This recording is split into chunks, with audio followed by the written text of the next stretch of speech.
going on, everybody? Welcome into the highlight of business podcast for business people. And today, I'm sharing the highlight with another business owner and a longtime friend of mine, Eva Daniel, the founder of the Speak Shop. Eva, welcome to the show. Thanks for coming on. Thanks so much for having me. We've been meaning to do this for a long time, so it's exciting to be here. Yeah, well, I just feel honored because you are a big deal all over the internet, all over the world, training all these world-class speakers everywhere. And well, obviously, I know about a lot about you because we're friends. But I'd love for you to just take a couple minutes here and tell everybody else just a little bit about you, and then we'll dive right in. Absolutely. Well, I am the founder and owner of the Speak Shop. So I help CEOs and speakers and people in general develop and deliver compelling speeches and content. I've been at this whole entrepreneurship thing for about 7 months. And before that, I was a speechwriter for Dave Ramsey and his team of speakers. And then before that, I have a deep history of producing podcasts and radio programming and YouTube shows. So I've kind of been in this communications industry for a couple decades now and seen a lot of changes over the years and excited about where just the whole industry is going. Yeah, I love it. And with the rise of social media on the internet, now all of a sudden everybody has a podcast. I'm pot calling kettle black here, but Yeah, everybody's you're got a included. podcast, everybody has a YouTube channel, everybody has social media, LinkedIn. I mean, everybody's communicating now. I mean, we're all communicating in a way that we've never communicated before. And I think that's a good thing depending on the day, and it's probably a bad thing depending on the day. But I would love your 2 cents on leaders of companies or owners of companies who are also leaders by association. Like, how important is it for a leader to know how to communicate effectively with either their team or their customers? It's very important. It's crucially important, I think, for both internal team and for those who want to become more outward facing, whether they're building their personal brands on a social media platform or whether they're building their personal brand, even speaking at external events or going to conferences and sharing their message. It's just really important to be able to concisely and accurately capture your story and what you're trying to communicate. I think there's so much clutter and so much noise and so much messaging hitting all of us all day, every day. And so, for those who can really articulate what they're trying to say clearly and in a compelling way that draws people into their story or their business or their company, are going to be the ones that we really see kind of just rise to the top and succeed in years to come. So I got to know then, who is like when in your career, who have been like one of the one or two top communicators that you've worked with? Well, I mentioned a moment ago that I had the opportunity to write for Dave Ramsey, and I loved writing for Dave and I loved working with Dave. And one reason why is because he is such a compelling communicator. And the things I saw him doing, which I see a lot of other, the greats do, just really sharpening and leaning into storytelling and how well you tell stories and humor. People love to laugh. And, there's that whole term edutainment because we're trying to both educate and entertain at the same time. And I think that he's just really harnessed that in. And then he just has that element of thought leadership in which he's presenting big ideas, but in a way that's understandable and relatable to the everyday person. And I think what makes him such an outstanding communicator is he spends so much time talking every single day to his audience with a 3 hour a day talk show. And he really knows their customers and their pain points so that when he does go out and speak on behalf of his company, he really knows the problems that his customers feel and face. And I mean, full Mm. transparency, I don't spend 3 hours a day researching my customers. I mean, do you? No, but I probably should. I think it's a great way. I mean, because what happens when you end up talking to people? I mean, in marketing, right? So this is a funny little sidebar. A big mistake a lot of people make with their marketing plans, because I'm the owner, one of the owners of High V Marketing, uh, is that they don't ever actually talk to customers. They just sort of think in their head of the problem that they want to solve. They think of the product that they think will solve it. Then they spend all this money developing the product, whether that's a physical good or a service, and they get all the way downrange, and then all of a sudden they're presenting the product to the market for the first time, and it's the first time the market has ever seen or heard or looked at the product, and then they're going, I can't believe this thing's not selling. And like, the reason it's not selling is because you've never talked to anybody. So it's good to hear that the same sort of mental model there of knowing your customers really, really well and then talking to them on a frequent basis. Do you actually get their language and their actual pain points, and like what are the words they use to describe their pain points, and what's the language of the actual tribe? Like, so that your company or your messaging from a speaking standpoint for you can actually fit in. So that's good. Do you have any like so that brings up another question for me then, like, so when you're doing customer research, like how, and you're getting ready to give a talk, like is it are you just leaning on those random conversations, or do you have a system for doing research about a specific market? Because that's what you do. You come alongside different business leaders and different speakers, and you help them actually craft their messages. But you're not the one that actually speaks to those customers every day, are you? So, like, how do you actually do that?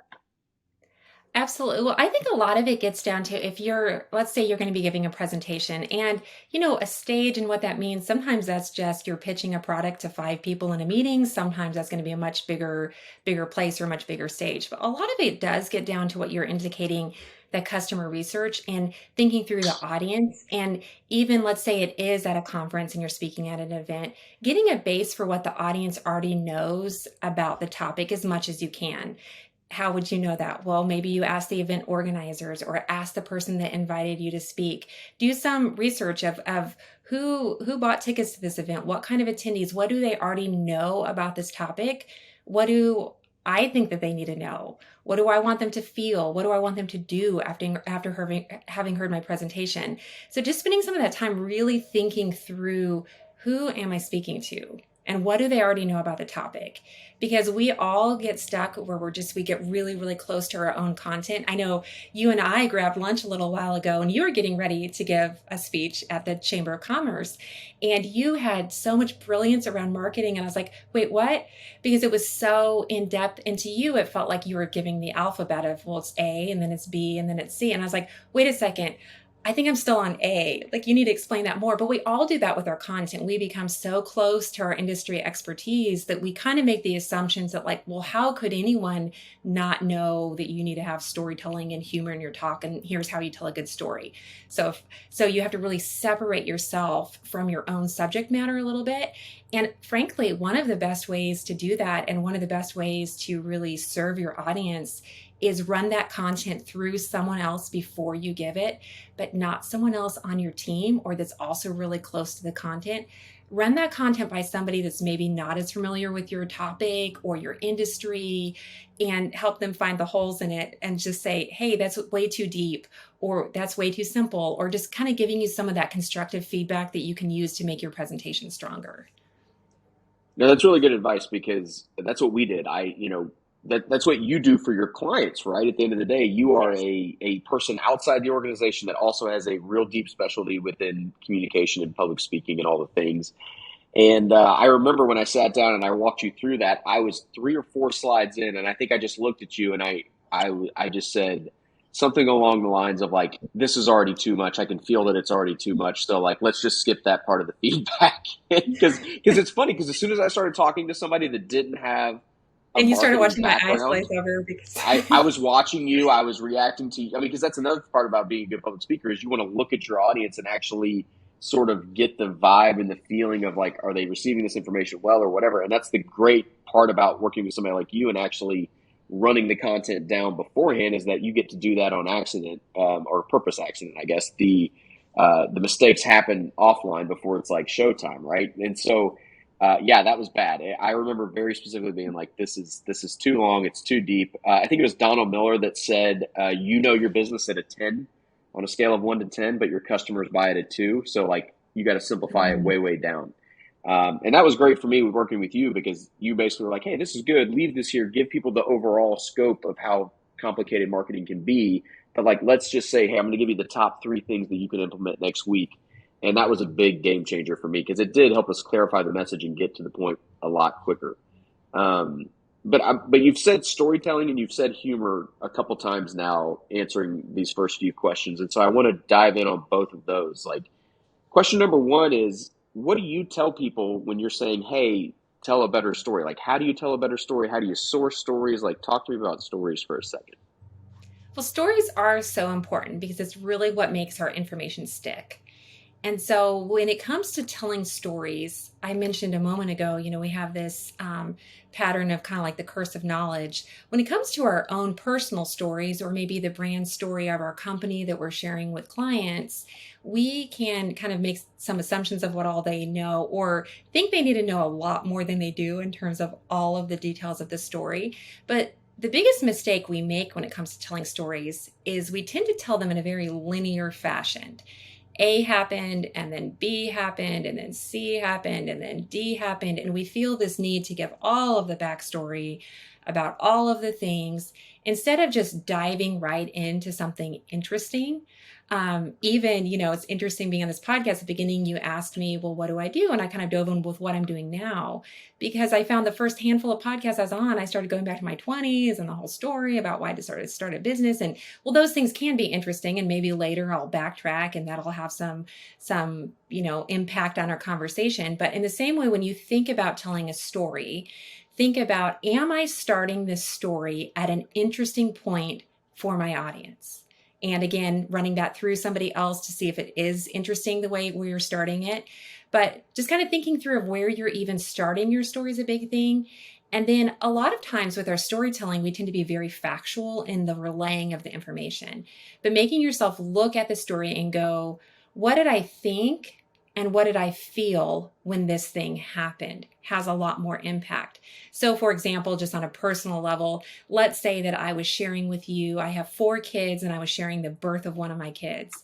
Well, I could say, my son just turned 9. He was born on March 30, 2014, and it was a safe and healthy delivery. Great. Well, that wasn't really a story. That was some facts about what happened. But if I were to say, wow, after the birth of my second son, I remember sitting in that hospital room and looking over at a sign that says, today you can do anything. And I thought, well, today I could do anything. And I remember just feeling so grateful that I had a second son in my life. And I remember thinking and feeling, and I could, carry that story down. So really, even as you're structuring the story, thinking through your 5 senses of what are some of those other elements of things you experienced when that thing happened, and really, what did I see? What did I hear? What did I smell? What did I, was there any taste? And you might not incorporate all of those details into the story, but just kind of having a more comprehensive view of not just what Mm-hmm. happened, but what you thought and what you felt when that happened. And then really knowing, when it comes to communicating, what is the point of your story? Every story you share when it comes to a presentation should have a point, and it should be driving the point of your speech forward. Now, sometimes you might be in a situation where you really are sharing a story with no point, and you can even kind of say this, you guys, this doesn't have to do with today's topic, but I have to tell you about this crazy thing that happened. But in general, you should always be tying that story into your point. And the same goes with our company. So sometimes you are telling your individual story, or maybe the founding of your company, and why the work you do matters. Other times, you're telling your customer stories and inviting people into the journey of what it'd be like to be a customer with you. So, as a business owner, it's really important to be gathering those stories from your customers, having some systems for keeping track of them. And if you get a really great comment from a customer, especially if it's in text, maybe they've written in an email review or a survey review, or they've posted a really insightful comment on a social media, follow up with them. Strike while the iron's hot and say, your comment just is so meaningful to us. Would we be able to grab that on video or audio, get their permission, so that later on you can use that and allow them to tell their story and how they interacted with you. So always kind of be on scanning and on the lookout with your company of going, okay, who is benefiting from my work, and can I get their voice and that organic storytelling from my actual customers to help propel my message forward? So when you're collecting stories, do you have a system for that you can share with us, or is that a trade secret that if you want it, you gotta pay the Eva Daniel price? The Yeah. speak shop is big time So dollar. well, I am trying some beta testing with some of my current clients. Like, hey, we're going to try this tracking system for stories. But I just recommend, if nothing else, most of us carry around our phones, our iPhones all day. They come preloaded with a notes app. So if nothing else, just write story file on the top of a note.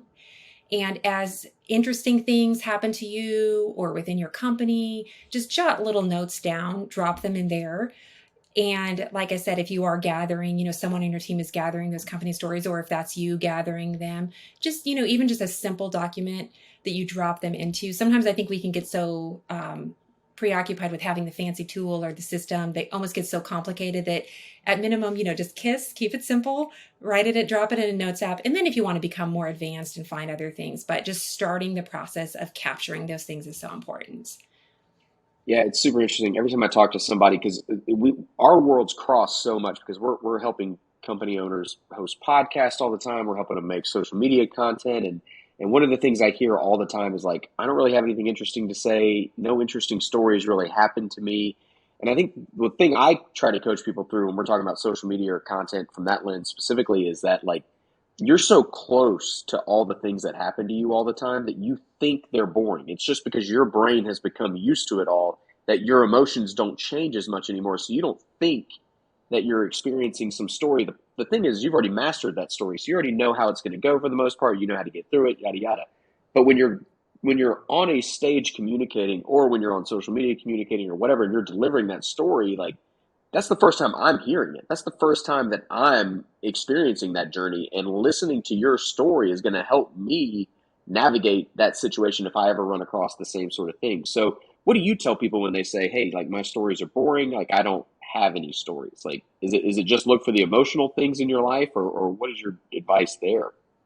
One of the pieces of advice I give is just as you look back on your life, what would you say are those 6 to 12? Most people have between 6 and 12 most pivotal moments of your life, like those crossroad moments that you've had, whether Mm-hmm. that was maybe you decided to go to this college, or you decided to do this thing, or you asked the girl to marry you, or you decided to have kids, or you decided to start the business. Look at the 12 most pivotal moments in your life, and there will be stories around them, and start just kind of thinking through those intersection stories of, so when you look at those big moments of your life, just kind of write it out as a story. And I do encourage people to write their stories down the first time that they're thinking about maybe even giving them on a stage, to just kind of be able to capture in some of those other senses and like really look at what their story looks like on paper. Even some of our favorite stories, I mean, most people we know have that favorite story they share at the dinner party. Write it down sometime and see how you're telling it, and test out different ways of even telling your story or approaching your story from different angles to be an interesting way. And I was just talking with someone the other day who was sharing their struggle of, they work for a company that was founded by a big inspirational founder, like 75 years ago, and now that person is no longer living, and so the rest of the team is trying to share that foundation story, and how do you share brand story of a company you didn't go. And so we were just kind of wrestling through, like, well, what's your intersection with this company? Why are you working there? Why are you passionate about it as well? And so just really even just kind of asking yourself, like, well, why do I work where I'm working, whatever your role is, whatever your company is, and find how would you talk about just even your story intersecting with the company you're working for. Why are you working there? Why are you passionate about the work? Hopefully you should be. If you're really disengaged, that might be kind of a check that, wow, I'm really not behind this mission, maybe I should go somewhere else. But you should really just try to look for those entry points to, like, how does your story intersect with the company you're working for or the company that you started? No, that's good. I really like that. So transitioning to the humor side of things, like I think I'm hilarious because I'm a dad. I got dad jokes out the yin yang. My wife, on Okay, the other tell hand, tell me Julia. one. I'm gonna put you on the spot. You told me before this interview, put you on the Oh, spot. So now I'm gonna put you on the spot for a put me dad on the joke, and you spot about a dad joke. See, that's oh, man, dad jokes are just like it's corny commentary on everything in the world. You know what I mean? It's like I think about my wife, my poor wife. Like she wears these outfits that are very stylish and very nice, but I can't help it. I always have a comment on it. Like it's like, are we going to the zoo? You look like a zookeeper. It's like those kind of things are the sort of dad jokeness marriage things that advice happen. Like today on this podcast. that's it. Yeah, What this is not to do. do not do what I do because yeah, I'm sure you know it's not we can't help it. Just can't help it. But from the humor side of things, is there a cadence with humor? Is it about practice? Is it about watching other people tell stories and sort of learning how they deliver humor? Like I've heard maybe watch comedians before. Like what do you tell people when you're like, hey, we want to interject a laugh every? I think I've heard you say it 2 to 3 minutes in a talk. Like how do we interject that laugh if maybe we're not the funniest person? Maybe I'm not the next Dave Chappelle. Well, I think a lot of people have that perception, especially when it comes to speeches, when they're giving humor, like start with a joke and you're supposed to start with something funny, which is definitely not true. You should start the speech in the most compelling way for your audience. But a lot of times when we think about humor, we think jokes. And we think, we want people tears streaming down the face and we're slapping our knee because we're laughing so hard. Humor can just be a levity, a lightness, a self awareness about what you're talking about. Even if, for example, you're sharing lots of charts with graphs and details and even just kind of looking up in the middle of your presentation and going, well, I just nerded out there for a minute. In case you're not as passionate as me, or like, let's take, just having a little levity and a lightness, a self-awareness. But a few practical things I tell people to do. If you have not read the book Humor Seriously, it is a fantastic read. It was written by a couple university professors, and in it, they just really unpack humor in the business setting and what we can do to just bring some more of that levity and some of that lightness to work. And one of the things another thing I recommend is, really to be funny, you need to start having more fun and just being more open to having fun in your life. And so this year, my husband and I started cookies and comedians. And so once every week or two, we will try a new cookie recipe and we'll just watch a comedy special on Netflix or Amazon or one of the streaming services to just kind of both, bonding and laughing in our relationship. But also it's been really fun for me to just like see how comedians do it. Just the other day I was watching Nate Bargatze's new special on Amazon, and it's just so funny and just the pacing, and you can learn a lot about being a good speaker from comedians, Hmm. but just kind of being more aware with humor.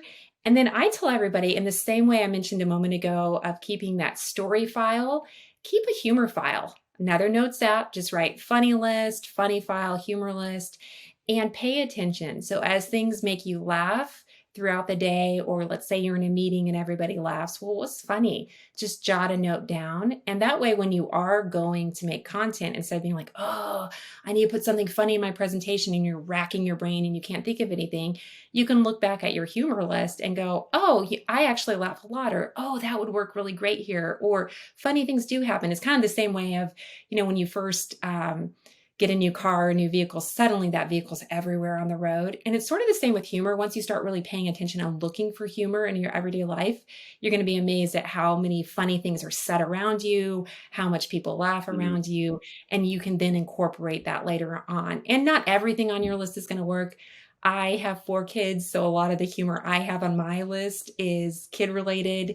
Like the other day, my daughter she does a little mom's day out program and she does yoga. They do this like little yoga thing. And she's like, well, my yogurt teacher. And I was like, yogurt? And like she had heard his yogurt teacher, not a yoga teacher, but a yogurt teacher. And so like just cute little funny line. Well, maybe if I was giving a presentation to moms or writing a post about being a mom, maybe I would use the yogurt comment. But just looking both in your personal life and your business life of what is amusing, what is funny. And this is especially effective for leaders on your internal level of your company. What is culturally funny at your company?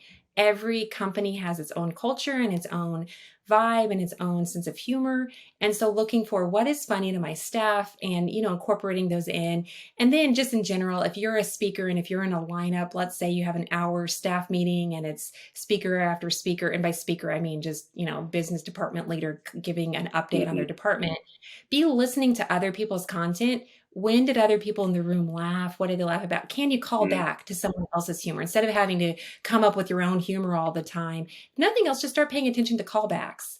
What did Chandler say that was so funny that I could say? What did, Asher say in a meeting that, I could lean off of? It doesn't always work, but people give a lot of appreciation to those who try to make them laugh and just bring levity to the room. No, that's good. I when you're telling the story about the yogurt instead of yoga, I'm like, oh, that you could have a point about the importance of listening, or you could have the point about Right. everybody's perception isn't your reality. It's like there's a lot of things that you can do. I mean, it's just funny how when you get into this space, you're like, oh yeah, I could do an Instagram reel about that. Like, yeah, so that's really good. I like that. So the next question I have is about the person that comes on stage, the personification, the stage presence, right? Like, so I've done the practicing, I've got the messaging down, I think I've got my stories, I've got all of the basics in, but still, you got to get up there and deliver because you can have all the. I think there's this lens where you can have all of the technical things right, and then you still get up on stage and it still doesn't work. And so, like, how do you tell people to get on stage and coach them up to where they're like, I don't know, entertaining, but they keep us involved, and it's not just relying on the tactics of proper speech etiquette. It's like, who are you as a person almost? Like, how do you get that out of them when they go up on stage? Absolutely. Well, I do think part of it does get down to in terms of thinking through your content. A lot of people think their challenges are delivery related. Maybe they get really nervous before they speak, or they kind of find themselves repeating themselves as they're talking, or they have a lot of filler words. A lot of times I have noticed that delivery challenges are related to content. You don't have that clarity of what you're saying and how you're trying to say it. But saying to your point that you've gotten on the stage, you feel really great about your content. You know that it flows well. You know that you've made it understandable. You have some stories incorporated in, you have humor incorporated in, a few delivery techniques. One thing that people sometimes do is they get really tied to if they're running their own notes and it's more of a stage situation, running their own notes and they're kind of tied to their computer. Buy a presentation clicker on Amazon. It plugs into your computer. You can advance your own slides. And that even is true in a conference room. So instead of having to like almost be like tied to your computer, just be able to step away from it and advance your notes. So that's just a very Mhm. simple thing. Another thing, if you are regularly speaking, let's say that you're at a conference or you're regularly speaking in front of larger groups of 100, 200 people, you might want to invest in your own, instead of being, again, to a clicker in one hand and a microphone in the other, maybe you want to invest in your own headset so that you don't have to use your hands to be having, so Mm. that opens up abilities to gestures. One thing, we have a tendency to kind of like pace or not really know what we're doing with our feet. If nothing else, just plant your feet, drop your shoulders, open up your arms, and smile as you're delivering your content. You'd be amazed at Mm. how much, now that I point out, you'll be amazed at how much you start seeing people rock, or, they're twisting around on one ankle, or they're doing weird things through their feet, or they're rocking, or, they're putting their hands in and out of their pockets. So just think, if nothing else, maybe I don't have the confidence where I'm working the stage and I'm moving because I'm not a inspirational keynote. I'm literally giving some data on some new marketing research. I mean, this is not like high level, but just think, how is my body posture on the stage? Do I look Mm. approachable? Simple things like just thinking through your body language of, I'm not crossing my arms, I'm not putting my hands in my pocket, I'm not fiddling with my hair or my blazer. Or make sure you're wearing something you're comfortable in. Wear your power outfit that you love, that you feel great wearing. This is not the day to wear a new jacket or blazer or sweater or shoes. It's the day to wear something that you know you're comfortable in, you know how to move around in. And then hold eye contact with people.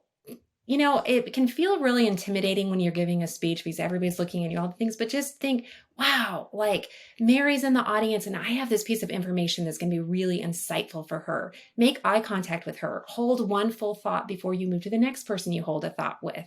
So, really, just kind of the discipline to make and retain good eye contact. I know, and I've done it on this podcast. I do it all the time. I have a tendency to talk really fast. That's my natural cadence. I mean, you know that having lunch with me, this is my normal. I'm actually forcing myself to slow down. Even No, today, I it's my talk really favorite thing because we get a lot I, in. We get all the information I in. pack it It's in. good. I love it. But I love when we talk together at lunch. for me, before I get up giving a presentation, I take a sticky note that I put somewhere I can see that just in all block letters says slow down. You're not in a hurry. You don't have to rush through this. Put that somewhere you can see it during your presentation to just remind yourself of, this is not a race to the finish, whether my presentation's 2 minutes, 20, or an hour. This is not a Mhm. race. I have time to deliver it. I have time to pause. I have time to have fun with my content. And, your goal with your content is to serve the audience. So the more you can mentally think, I'm not up here because it's all about me and I get to be on the stage and I'm so smart that I did this whole project that I'm presenting or the speech that I'm delivering. It's, wow, how can I serve the people that are listening to this? What's in it for them? How can I communicate this in a way that can help them in their role, in their position, and in their life? So really kind of having that mindset as well. That's good. I think about the first speech I ever gave, the one you helped me through. I wore a suit jacket because my wife told me it looked more professional, which I don't ever wear a suit jacket, and so I felt weird in it the whole time. And then I also had a left hand problem where I just left it in my pocket the whole time. because I was like, I didn't know what to do with it, and I didn't know that it was in my pocket until I went back and we did record everything. So I do love the recording of everything for content, but it was tough to go back and watch the game film because you're like, oh man, I like what am I doing with my hand in my pocket, and why am I wearing that dumb jacket? But I did have the clicker, and it was nice to have the clicker because it kind of felt like a I don't know, like a lightsaber or something. I was just able to fling it around and And magically change slides. and if you get really nervous with something to do with your hands, having a clicker is something to do with your hands is It's like a fidget spinner. It's not as nice. distracting. Oh, what I love about that story you just shared though was that you filmed your presentation and that you have the guts and the nerve to rewatch it and self-critique, because that truly is one of the best ways for us to improve, is filming yourself and saying, how does that look? Wow, I had no idea that I used that filler word so much, or I didn't even realize I was fiddling with my hair the whole time, or had my hand in my jacket pocket, Hmm. or that I clipped off the end of every sentence, or the filler word of right, right, right after everything I was saying. And so Oh, really, I'm glad that you had the guts to do that.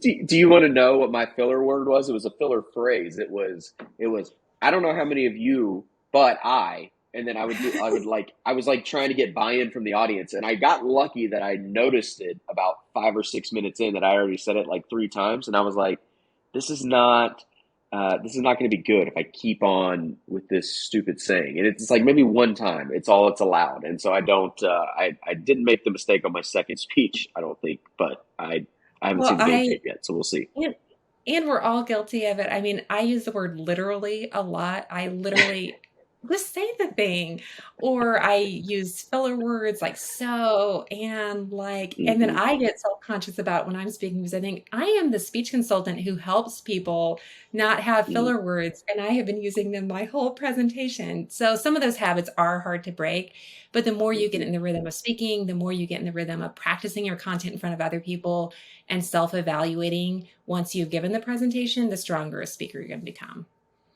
Awesome. So I got two more questions for you here. This one is about getting on the actual stage itself. So we've got the content, like I've maybe done one or two sort of practice side gig type speech things, and now I want to make this like a thing that I'm doing I'm trying to strive for this professionally. Well, like to do that, you've actually got to get on stage. And so what is your advice for people, or do you help people with this? Like, how do you get on stage? Like, where should I be looking for stages? Because I don't think I'm going to go just straight up to the Entre Leadership Summit stage, which is basically like the Super Bowl of leadership business speakers. So, like, how do you get more speaking gigs? Should they be paid? Should you do free? Like, what is your advice for your clients when you're bringing them on through that process? Absolutely. So I am not an agent, so I do not book gigs for my speakers, even though you asked me more than once. You're like, hey, you should do this. But I I do think not I've book given gigs. you that business idea 50,000 times because I I think you don't have want as to do well. it.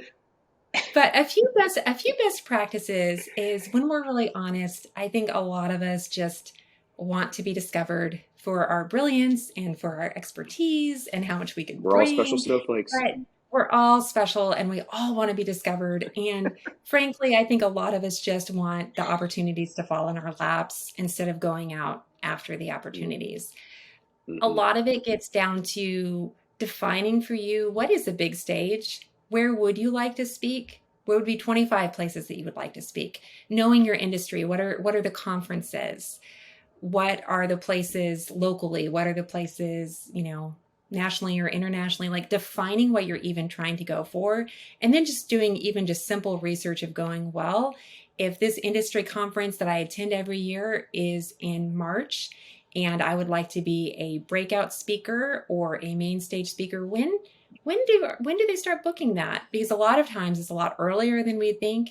The bigger the conference, the bigger the names, the farther out they're going to be booking. So you might be thinking, oh, I would love to speak at that conference in March and it's January.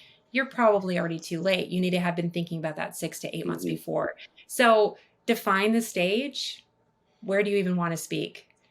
And Mm-hmm. then figure out, well, how does this event or does this place book speakers? Do they work through an agent? Is there an events team? Is it HR? Just even knowing who you need to try to figure Mm-hmm. out. And a lot of that, you'd be amazed at how much you can just quick sleuthing how much you can figure out online of going, oh, well, there's this email. I can email this address for the event. Or, wow, on my LinkedIn, it actually looks like I have a connection that works at that company.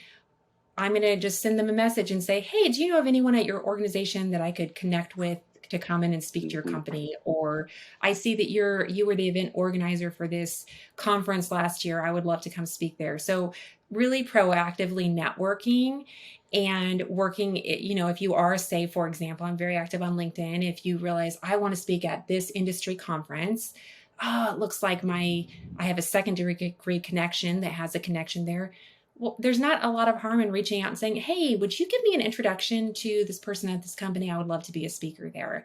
And then applying, you've actually got to apply for the things that you want in your life. I've been amazed. I've gotten a couple clients on the TED Talk stages. And I always tell people are like, wow, how do you get to be on TED? And I go, well, one thing you do is you apply. Like, and you meet all the requirements they need, knowing even, for example, the industry, well, does that conference or what does that event need from you? Because they can vary what all they need. And so making sure you do have even all the pieces that you need. Well, do you need to have a video of you speaking somewhere else? Do you have that video? Hmm. How could you make one before that deadline comes? So just kind of being aware of the general process. And then also, I'm a huge believer in you create your own opportunities. You don't wait for these stages and for the calls and for all of the things, but you go be proactive of, wow, I'm going to start getting reps in. I'm going to start a podcast. I'm going to be podcast guesting. I am going to do a LinkedIn Live or a Facebook Live. I'm going to start creating my own opportunities to speak, to start getting those reps in is one of the Hmm. big first things. Now, as far as getting paid, that's a whole nother discussion. But as far as just getting the initial opportunities, a lot of it comes down to hustle and creating your own opportunities at the beginning. And then Yeah. as you become a bigger name, you have the book, you have the multi-million or billion-dollar company, then the stakes can be a little bit different because maybe you will be sought out to be asked Hmm. to be on the stages. But initially, especially if people don't know who you are, it's going to take a little bit more of that hustle to get your name out there. No, that's great. And I honestly, I love the piece in there about social media because what we know as a marketing team over here is that short form vertical videos right now are basically they're the only content that matters on any platform that's not LinkedIn. LinkedIn's owned by Microsoft. They're a little backwards. They're a little slower with everything. It is what it is. But every other platform, TikTok, Instagram, Facebook, even YouTube Shorts, I mean, it's short form vertical videos. So you can upload a video, sub 3 minutes in length. And what I have found in my experience is like, okay, I've got to get really tight with my story. It's 3 minutes. So to your point, I got to get one laugh in here. Can I get one laugh? Can I tell one story? Can I make one point? And the cool thing is that you can make as many of those videos as you want, which means you get as many reps as you want. And if you don't go do that, then I start to question like, well, how much do you actually want to be a speaker? Because if you're not willing to put in that work to where you can just get free distribution on these platforms and then maybe the right person sees it, maybe they book you, da da da. But like, at least go do the rep. I'm with you there. Put in the work if you actually want it. And that actually leads me to my last question here, which is when you think about, you're almost a year in business now, like the clients that have done really, really well and have crushed the Speak Shop program and have just gone on and done really great, amazing things.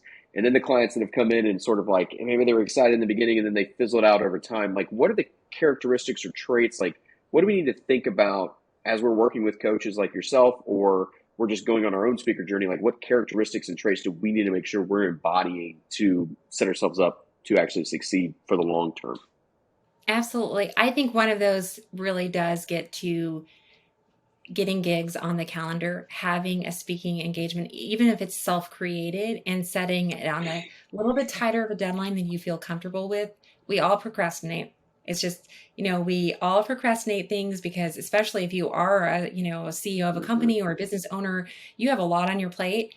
And so prioritizing speaking without having a speaking engagement, you're going to still work on it, but it's going to be a lot more casual than if you have a driving thing. So I would Mm-hmm. say getting gigs and getting that content out as soon as you can. I mean, some of my most successful clients have been ones that have contacted me and said, hey, this is kind of late notice, but I'm giving a commencement address in 3 weeks.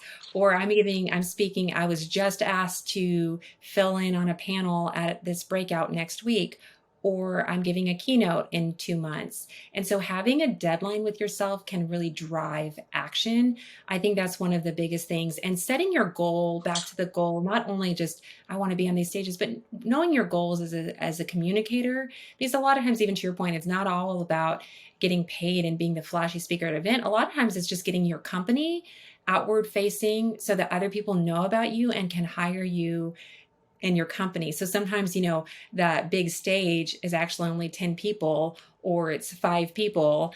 But just really defining, like, what are your goals? Like, what do you want? Why are you wanting to become a speaker or a better communicator? And knowing what you're shooting after is such a vital piece of getting there. No, I love that. Well, Eva, thank you so much for joining us today. We'll make sure we put your website and all of your LinkedIn stuff up because that's where I've connect with you almost daily. You put up amazing content there, a lot of free information that has made me a better speaker, and I've had to pay zero money for it. So that's why I love the content you put out on LinkedIn. But now I'm a sucker, so I'm going to have to start paying you. So it is what it is. Now we're here. Well, I appreciate you taking the time today and joining us on the highlight. And I appreciate everybody out there that's listening or watching. We will see you next week.